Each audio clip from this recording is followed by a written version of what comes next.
అన్న మొత్తం నా బతుకు రోడ్డు మీద పడ్డదన్న. మొత్తం నా అన్యాయం అయిపోయిందన్న. నా సంసారం అంతా కంగడెగ్గడ అయిపోయిందన్న.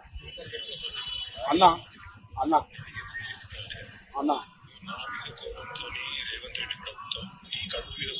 అన్న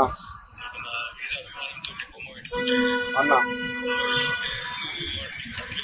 అన్న అన్న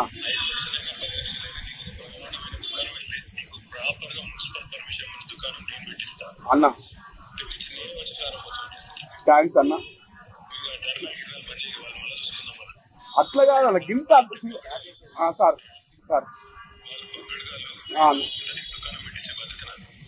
సరే సార్. బాధపడకు, నీకు మేము ఉన్నాం. ఈ ఓటర్లు మళ్ళీ ఎప్పలేక చాలు చేపిస్తా. నీకు కలెక్టర్ తోటి మున్సిపల్ తోటి ఏ సంబంధం లేదు. 5 లక్షలు కానీ 10 లక్షలు కానీ నేనే భరించుకుంటా. నా పేరు మీద మళ్ళీ ఓటర్లు పెట్టిస్తాను. నాకు చాలు, అదే సంతోషం. అన్న పేరు మీదనే మళ్ళీ ఓటర్లు చాలు చేస్తా.